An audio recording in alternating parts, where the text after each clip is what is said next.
Good evening, hello, and welcome. Today the issue is about land and all its legal complications. How do you know that land is rightfully yours? Issues of land acquisition, ownership and management constitutes some of the biggest challenges to Ghana's effort forging ahead with its development agenda. According to the technical publication of Institute of Statistical, Economic and Social Research, University of Ghana, land disputes are rampant throughout the country. And indeed, cases involving land disputes constitute over estimated 50% of the total cases filed in court nationally. And land management, adjudication and administration institutions have been constituted by state, and in many respects their responsibilities clearly stated. However, according to the ISA Technical Publications number 74, their effectiveness as regulatory and judicial institutions is yet to be felt. Their operations have been marred by serious overlaps and contradictions that often undermine their individual and collective responsibility as land management bodies. A recent demolition in Ajay Kojo by the Tema Development Corporation, which prompted investigations by Parliamentary Select Committee, Select Committee on Works and Housing, brings back the thorny issue of land acquisition and the legal issues surrounding it.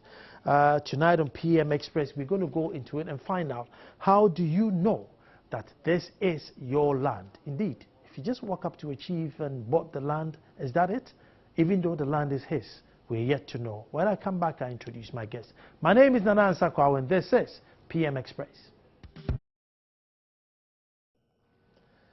The land acquisition and legal dimensions, and apparently 50% of cases in court today are somehow involved in land disputes. And that's why we're here to try and avoid each one of us getting involved with this. And with me in the studio is Tony Anidoho, who is a senior lands officer, Lands Commission. Indeed, he was here a few, I think, weeks ago. Yes, but then, you know, we didn't get a chance to interrogate him further. So we'll bring him back and talk about this issue, because this issue is very close to home, especially when the relations are all over the place. Timothy, you're welcome. Thank you very much. Timothy, it's going to be a conversation. It's going to be all over the place, but the bottom line is how we get to know the land is ours. No, we are ready for you. So. Now, Timothy, first of all, I want to start with this confusion, especially if we go to TDC. Yes. The state seems to be dealing with paramountcy. Yes.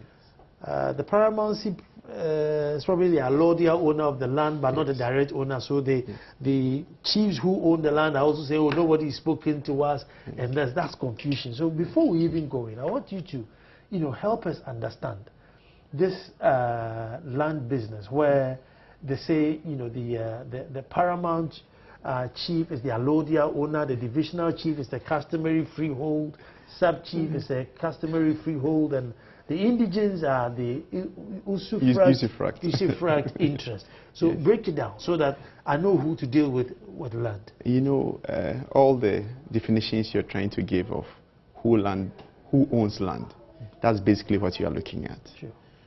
The allodial owner is seen as the paramountcy, the big owner. So I'll break it down to, if you were in Accra, let's say there was an area called the Nana Krum. The allodial owner would be then the paramount, that's the chief. He's seen as the one in whom all the rights of the land rest in. Underneath that higher interest, which is the allodial owner, would be what we call a customary freehold. Now, the customary freehold is just a little bit lower than the allodial ownership, but you hold it free for the rest of your life. Then lesser interests are derived out of it. You talk about leasehold interests, sub-leases, you talk about licenses, you talk about the Bono-Ebusa systems, which are tenancies. So everything else derives from what we will call an allodial owner. And before we could define land in Ghana, we should look at our history. If you go to the French-speaking countries where the policy of assimilation was adopted by the French, they don't have these issues as we do have, because state owns everything.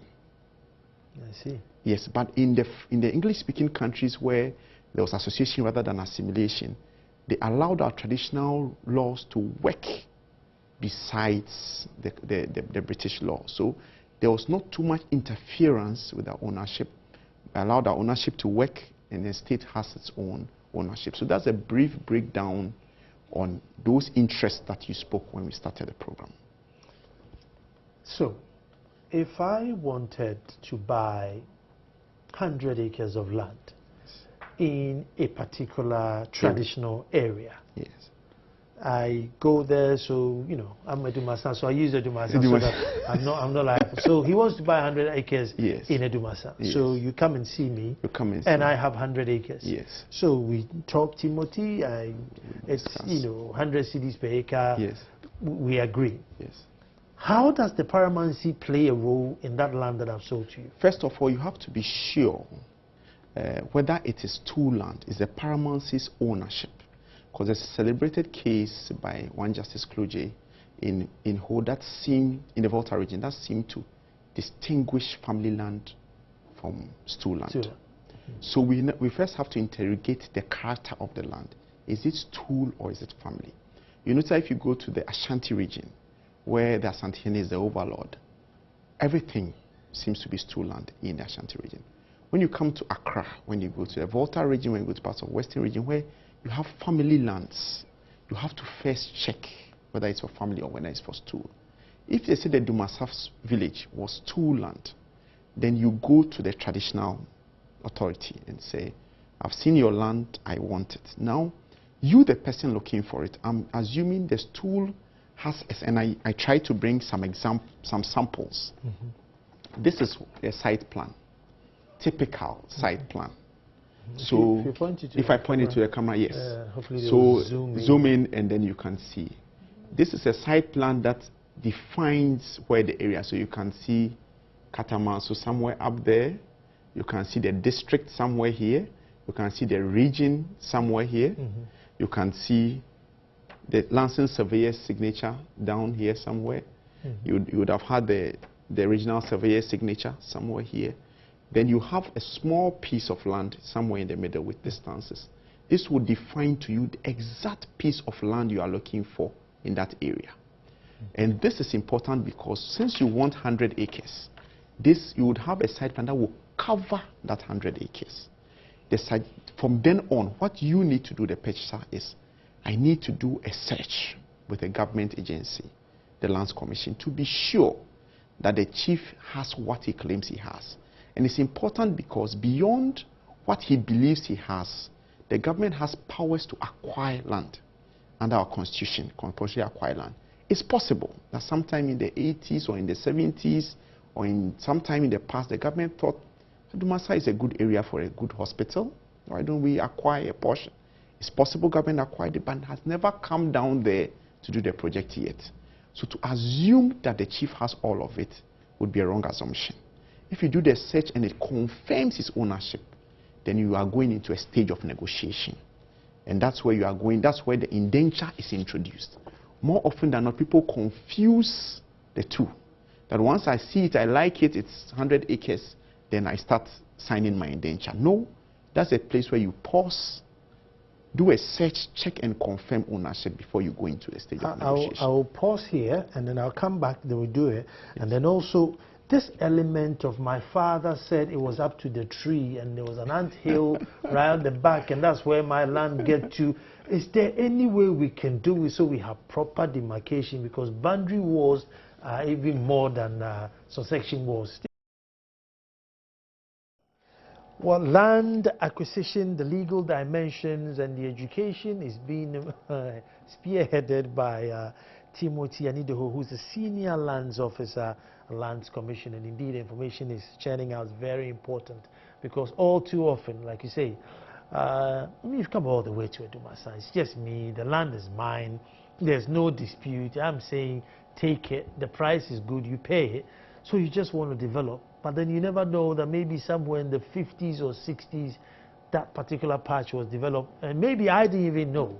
That was fair. So it's important that we do the search. So we go to the search bit. We go to the search bit. So after you've done the search, then you get to negotiate with the chief or the stool, assuming everything is his.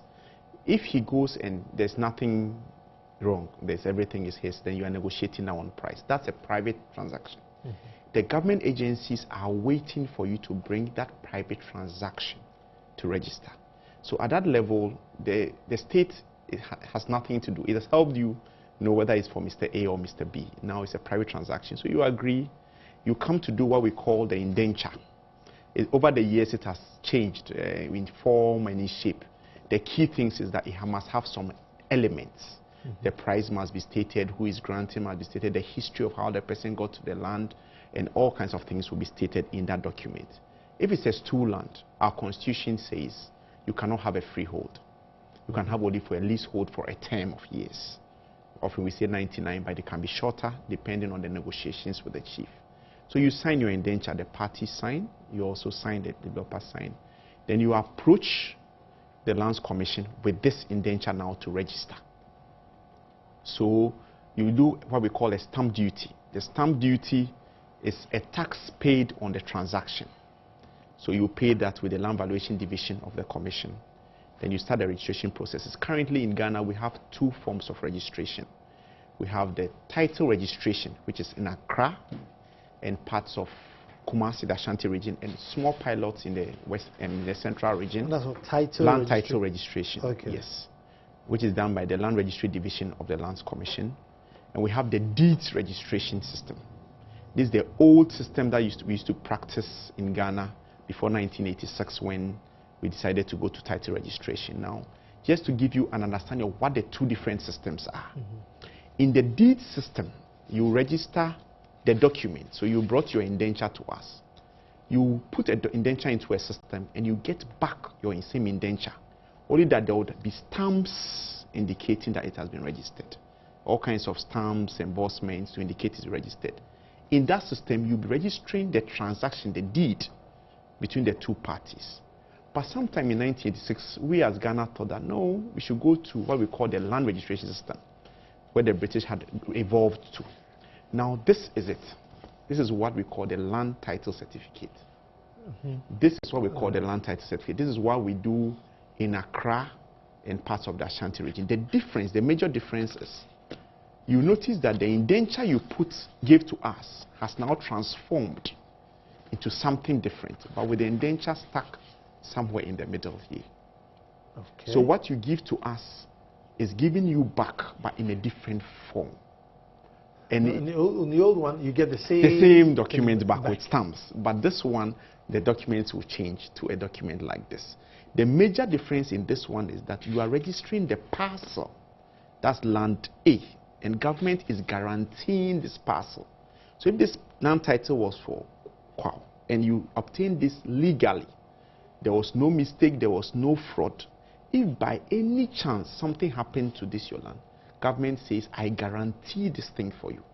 And therefore, I'll sort you out. I'll pay you whatever your land is. This land title certificate. Hold on, no. You have to say that again. In the land title certificate system. So let me break it down. Yes. You say yes or no, how I understand it. So I buy this patch of land. Yes. And then maybe 2 years later, yes. Government was building a wall, and that wall came through my land. Yes. If I have this, you pay me. Government, even if you have this, government will pay you. The difference in this is if per chance there was some problem that happened by mistake, you did all this legally, government will compensate you fully for this land. That's the difference between the title system. You are registering the parcel. This parcel A is now for Kwao. Government has guaranteed that it is for you. In this system, government didn't give you that guarantee. Government just said, you've brought to me this transaction. I have registered it, put it in my records, and therefore it is yours. Go and do what you will with it. But government didn't guarantee this one for you. So that's the major system within the two. So if you went to Central Region now, if you put a document in, this is what you get. If you went to Western, you get the same. The Northern Region is the same, Volta the same. But if it's Accra, what you should expect at the end of the registration process would be this. What if the person who takes the parcel of land is not for government? It's a private individual private misunderstanding? Yes, no matter what it is, once you have a land title certificate, government says it guarantees it for you. That's the system we have now in Accra, and that's what we want to do nationwide. But the piloting started in Greater Accra. We are doing some in Ashanti region. The pilot has been a bit slow, but the commission is working to finally roll it out for more regions and finally for the whole country. So the country is moving towards title registration. Now, if you put in your documents, as it were in the Western region, what government will do is to check and make sure it's not against any transaction, go through a system, and after that you get this. If you get this document, anybody who does a search on that particular parcel of land, it would appear in our records that it's for you. If you buy this land and you don't come to us at all, government doesn't know. It's a private transaction, you have your indenture, you are sitting at home and government doesn't know. If Mr. X came to you and that same chief has sold that same parcel of land to him, Lands Commission is bound to do that registration because we don't know. And that's where often people have challenges. I bought the land first, but the thing is that as soon as you buy it, go forward and do your registration. If you don't do the registration, government doesn't know. Government cannot do anything about it if you come later. So whoever registers first? Whoever submits his document, in fact, on the land title registration system, this is the same. Whoever submits his document first for registration, not who gets his document first. Because the law was supposed to encourage people to approach the system for registration. That's the only way the regulator, which the Lands Commission, my receipt says January and yes, your receipt says June. June, but you didn't approach the commission to register. So the system has not received your document. We don't know you. So if somebody's document is in June, if you had a problem with him, you can go to the courts to sort that one out. But the commission will wait on the decision of the court to continue the process. But the advice is that as soon as you get your transaction pen on paper, please approach the system for registration. The boundary systems. Yes. You know, in all these, when you get out of Accra, it becomes very difficult. Yes. The ant hills, the trees, yes, the flowery pots. You know, how are you helping? I don't know whether the communities to solve these boundary problems. Under the Land Acquisition Project and under our regular outreach programs, we encourage chiefs to have a rigorous survey of their sites, i.e. what the ant hills are. We cannot take that away. It's been our traditional system. And you said out of Accra. I've worked in Accra a bit, and I've had places in Accra around that Massaman where they use what they call the onyina tree. It's a very huge tree with a trunk. Now, that's what people use. Now, times have changed. What if that onyina tree moved? What if the water dried? So we encourage tools to have a rigorous survey where they will get a site plan. They can use that onyina tree as a form of boundary. But these days you have surveys, we have machines. You can employ a professional surveyor. Interpret those boundaries, anthill boundaries, into a rigorous survey for me. So that becomes a source of my knowledge of mine. The boundaries will not change. On a rigorous survey, the boundaries will not change. But you know, with the waterways and the trees and the anthills, they would go, they would pass, and therefore, as time goes on, it will lead to disputes with your neighbors. So we suggest that schools, families, anybody who owns land should have a rigorous survey of his site. The survey plan will then interpret what they have on the ground. It won't give you anything new, but it will give you an interpretation of what's on the ground. Surveying a township costs huge money. Yes. And most chiefs don't have any economic powers. And sometimes if you don't have any resources coming from your side, you know, you might not be able to afford. I mean, is the state helping in this situation? The SM Survey and Mapping Division of the Lands Commission is there to be approached. What happened is that they use machines. They do things at a cost. I've seen certain schools, families who have negotiated with maybe even private surveyors and said, look, do this survey for me. I give you 2 plots, I give you 3 plots. We leave it to a private transaction. But if they approach the government agency is there to help. And therefore, whatever help we can do in the constraints of the equipment that we have, the Survey and Mapping Division, there are exercises now in Ejiso where the Land Administration Project has taken the cost of survey and is covering the entire boundaries of the Ejiso township for the people at a very minimal cost or at cost zero, just so that they can have their boundaries on a rigorous survey. So there are many interventions by state and by government to help the agencies. Once you can approach a government agency, it will be looked at. Timo, I can call you Timo. Yes, you can. Timo, if I was in the UK and I just took a catapult here, put a stone in it, and I threw it, anywhere that stone lands, for £2, maybe now they cost for £2 in 2 days, they'll tell me who owns that land. Yes. Can we get to that system? I have a feeling we can, but it has to be done in a systematic and a gradual manner. And I'll explain. There are attempts even by government to try to get allodial interests, stools to approach government and say, I want to register my boundaries. It's very, very difficult. Apart from the land title registration system, that is called systematic titling, where if I register one parcel, I move to the next parcel, I need to the next parcel. That was the idea behind it. Even that we are having challenges. Why? Because when you go to parcel A and the person is ready to register, and parcel B has not been sold, or the person who owns parcel B is not available, what do? You cannot hold parcel A's registration because parcel B is not available. So what we are doing more is what we call sporadic registration, where if you come and you've got your land and you want to register, we want to register it for you. Secondly, this issue of boundaries has become a very thorny issue. And even I said the example of the GSO. Even in that, there are areas where there were some levels of disagreements with neighbors, and therefore you have to go take some days off and come back later and use ADR, alternative dispute resolution, and find all kinds of means to settle them. Boundary issues will continue to be a problem for us until we all as a country decide that, look, today let's stop here.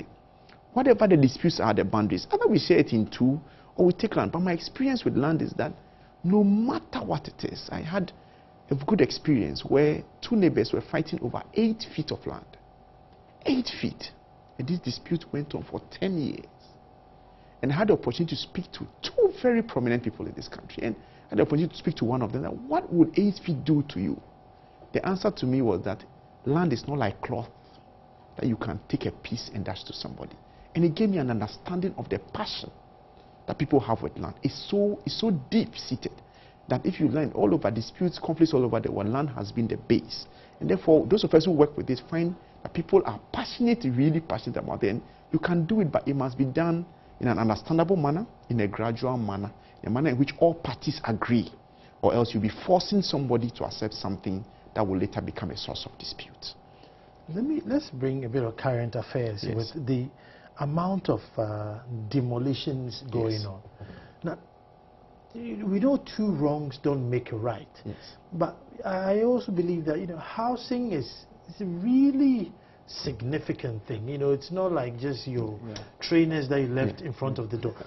So if after 10 years, the landowner turn up to demolish, I mean, is that it? Have you just lost out? Or the issue with the demolitions, often people talk about court orders, court judgments, court.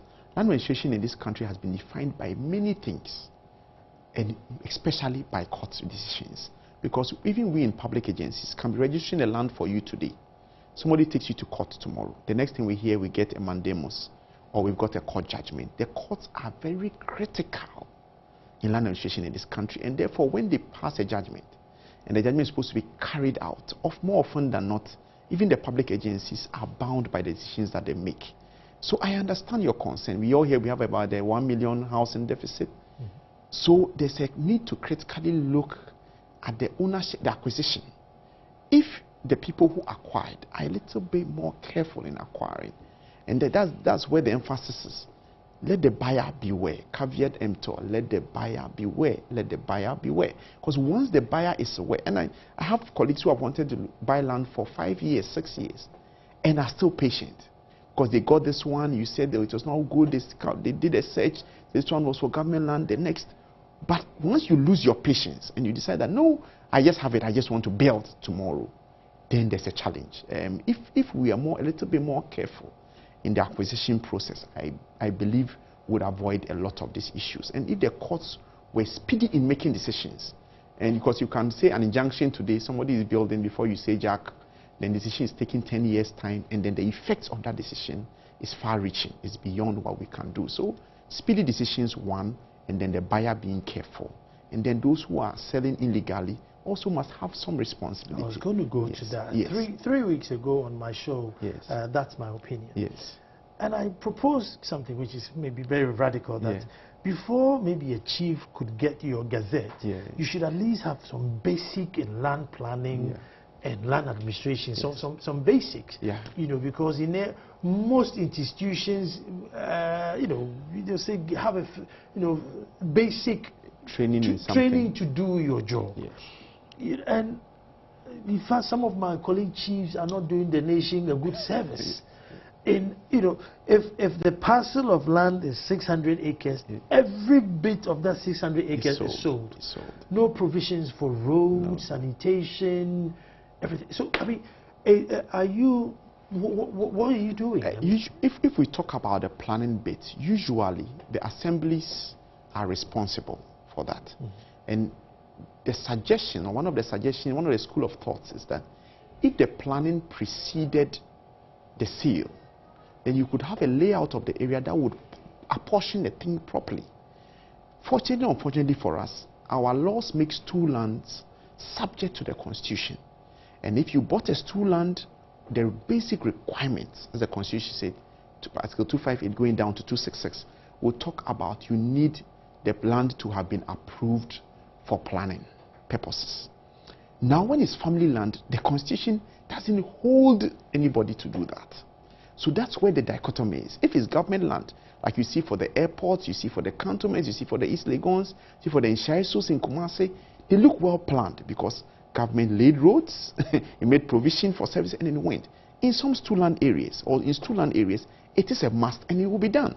But for family land areas, the Constitution doesn't hold the Lands Commission to do something. So the onus lies then on the assemblies.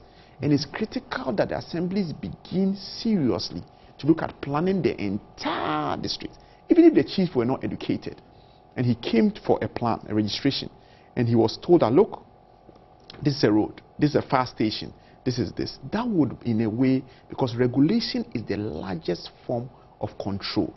And they always say that your ownership of land is as far as the regulations go.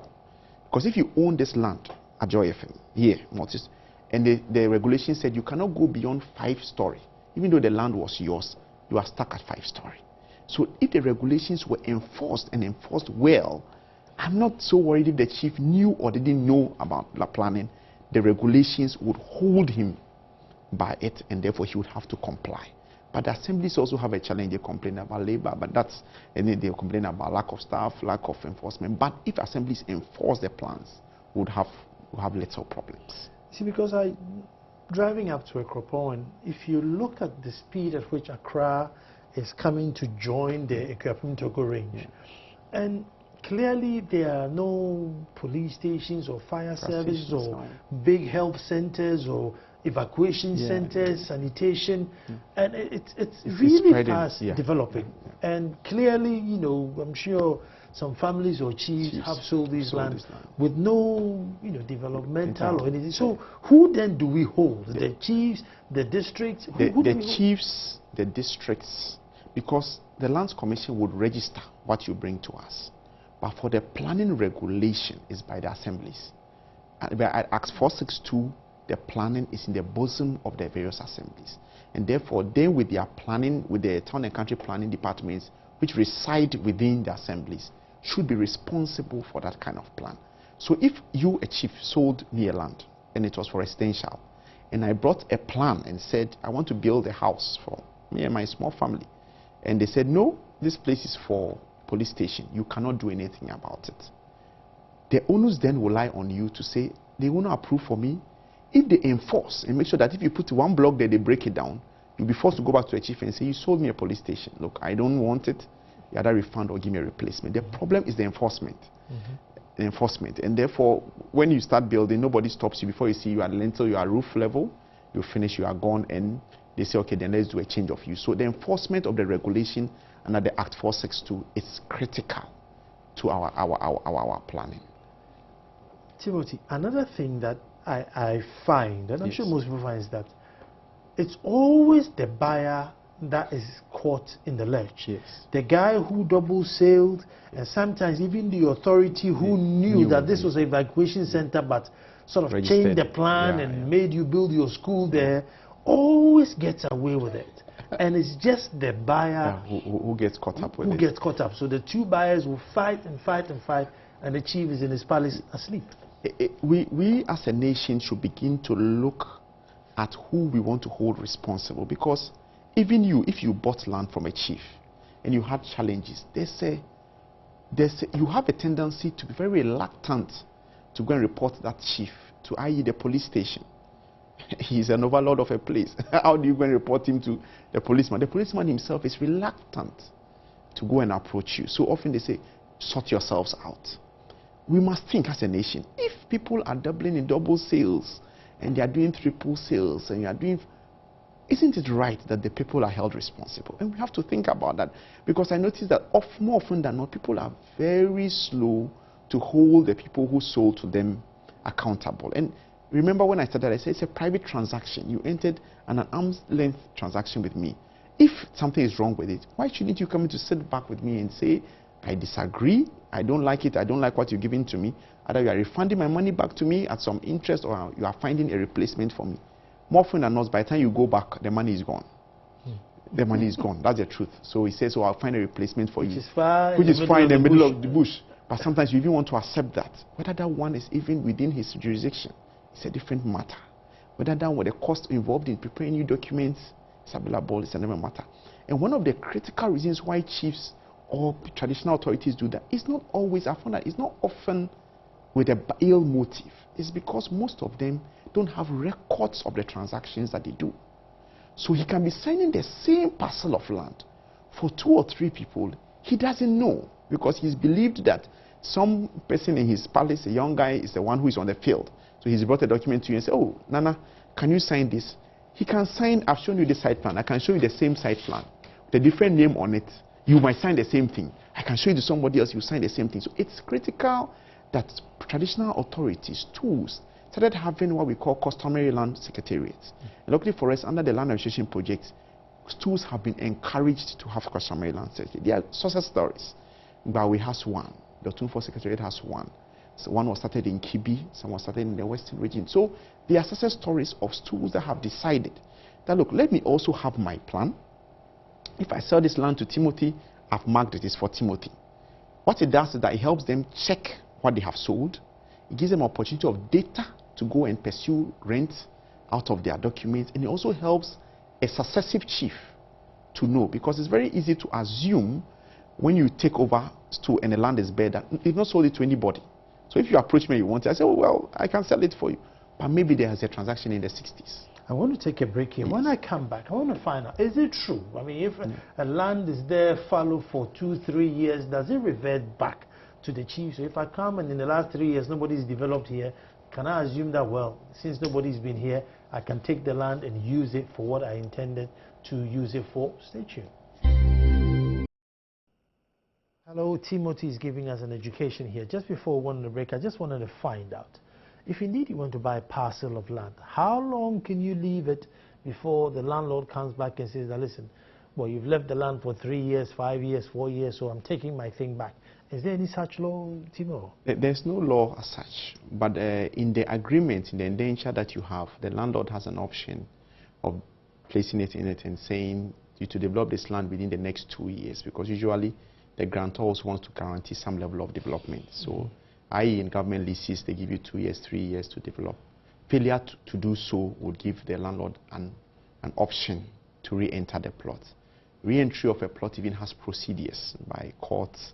You serve notice to the person to remedy that breach. So it's not automatic that you can just go and jump back and say you are picking it back. You need to serve a notice onto the person, because the whole idea of re-entry is not necessarily to punish the developer, because many things might have happened. He might have fallen on hard times, he would have had. So you give him an opportunity to remedy that breach, and often it's by 3 notices, successive notices. And if he doesn't, he flouts them, then you have an option to go to court and get an order of court to expunge, because he might have registered that transaction in the public records. And the only way you can take that thing out of public records is by some court order to take it out. That's how difficult it is to remove things from public records. That's how come it's so difficult to put it in the records, because once it becomes public record, administratively, I cannot say, oh, I don't like your nose, so I cancel it. No. There will be procedures to go through, and often it's by a court order before it can be removed out of the records. I see. So once you go into the agreement, you should make sure that those things are stated in there. If I don't come back in 10 years, leave my land, yes, and you should make sure that whatever covenants you agree, and that expressly or implied by law, should be binding on both parties, and therefore be sure that if stated it, if you're a landlord, make sure you've written it expressly in your document so that both parties are aware of those conditions. Yes. If I buy the land and I want to use it, as a maize farm, yes, and then I win the lottery and I decide, no, I want to build a skyscraper on the farm, am I allowed to do that? Usually the lease document will state the user clause, which is whether used for residential or plan. It's believed that that user clause is based on the planning provision for that area. So if you go and the user has changed, and now you decide that if you want a lottery, you want to build a building, it's important that you go back to the landlord sometimes to renegotiate the terms, because obviously he would have given it to you under some difference there. If planning approves that change of use, often the lease terms will state, and therefore people often go ahead to just be based on the fact that planning has changed. But for good landlord-tenant relationship, for good leasehold management purposes, the advice will be go back to your landlord, and then because of planning, ABCD has changed, so it's an amendment of the earlier document, let him do it. If it's an agreement between the parties, let them do it, then you can go ahead. The other one is, are there traditional areas where women are not allowed to own deeds or titles? It's often an example set with the northern part of Ghana, but the studies have shown that it's not cast in stone, and that flouts even the laws of the country. So that tradition is subject to the law and the constitution of this country.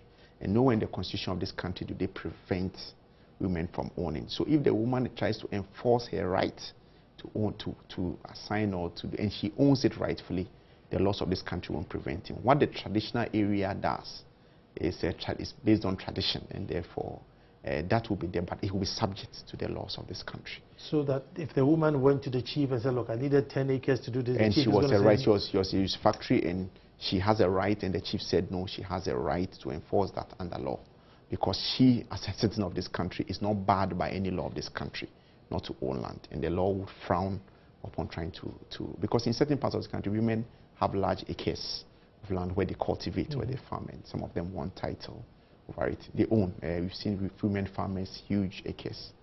In some areas, it's quite not too acceptable, but the laws don't frown on it, so people can. And is the Land Commission computerized yet, or? We are in the process of, currently under the Land Administration Project, there's a component, that's what we call LIS, which is a Land Information System, where they are redesigning our whole system of doing business. That's basically it. And there's a consultant even in town, one Gilles D'Souza, who is in town currently, and looking at some design for us. And under the Land Administration Project, it's supposed to be funded by the project, and therefore we are looking at it gradually. If 10 years down the line we've done some, and I think gradually we are moving from the paper-based system. Timo, if you see, you've explained this thing, and it's common sense and the simplicity that you've come. Nana Sakwa has given you a land. Say thank you very much. You now go to the surveyor to bring him. Check the land, make sure that it's Nana Sakwa's land, and then you go in to do your negotiations, and whatever negotiations that you agree on, write it on the indenture, sign it. So why are so many people falling foul, if it's that simple? It's amazing. I have a short story to explain. I had a friend who approached me to do a search for him. It's around the Wager area, and the government has a huge acquisitions in that area, so it happened to be state land for irrigation project. So I told him, he was a junior in school, so I told him, oh, it's government land. He went to tell a common friend that I didn't want him to own land. That is the sentiment that people attach to land. Once somebody sees land, he wants it. Whether it's for Mr. A or Mr. B or Mr. C, the emotion and the sentiment that follows it, no other reason doesn't follow. And that's the thing. And if everybody were patient enough, if a chief was selling a land that was government land and nobody was approaching him to buy, he would give up. Because everybody comes, does a search, sees his government land and says, I won't buy it. But people will buy it. And especially it is in Accra, where there's pressure on land. And because I come from some small village in the Volta region, if I dash you land there, you say, oh, Timothy, you can take this one. I'll come there years to come. Until recently, oil was found in Western region, how many people were trooping in that direction? So it's certain thing that pulls people in a direction. And once it goes there, the scramble begins, reason loses form and shape. And in Accra in particular, because of the capital city, you can understand everybody wants to be here, everybody wants to own a property here, everybody wants to have something here. So that push and shove and is giving people the opportunity to double sell and triple sell. And because if it's easy, if it's one person per land, so why would we have a double sale? So it's the pressure, basically, and the urbanization and the migration and a lot of factors that are affecting us in that manner. Could your bureaucracy also, you know, I bring my papers and it's not there today, it's just when the chief is calling you, look, if you're not coming somebody else wants the land. And it's by the road, and everybody wants to live by the road. I mean, so... I mean, we have to say we don't admit that our systems have contributed in some way to the difficulties. We'll be being plainly dishonest. The Lands Commission has recognized, but like every other government agency, we have our challenges, funding a little bit and all that. What we have tried to do over the years is try to simplify the system, try to make it more transparent. Now you have us on radio, on TV. We've tried to establish what we call customer service units all over the country where people can at least walk through when they have a challenge to discuss. So yes, the bureaucracy has its own challenges, but we say what is little bureaucracy if you're going to lose your investment. So sometimes a little patience also would help us. If I bought the land and then I decided that no, you know, I don't want it, I also want to sell it. Yes. Do you then need to go back to the landlord to say, listen, I bought the land only a year ago, but forget it, I want to sell it? If it is two land, the Constitution makes provision that any transaction, it tries to let the stool know at every particular time who its tenant is. Because if you assign your interest, meaning you sell your land to me, I inherit the land with all the rights and all the obligations of that transaction. So it's only fair that Nana knows today that, oh, it's Timothy now who is my tenant, and therefore, so we say what you go for from the stool is a consent. If it's family land, some family lands state expressly in their document that still come to us for consent. If it was government land, government insists you come for consent. And the whole idea in it is that government wants to know at every time who is his tenant. So if he wants to chase you for ground rent, if you has any responsibility you have to meet, then it can come to you and not the person who might have sold off and left many years ago. So those, the people with indentures, as you say, who literally don't own the land. Yes. What can they do to regularize? I mean, they should approach government, and today I dealt with this particular case where he bought from a person who purported to be a chief, but he was not a chief.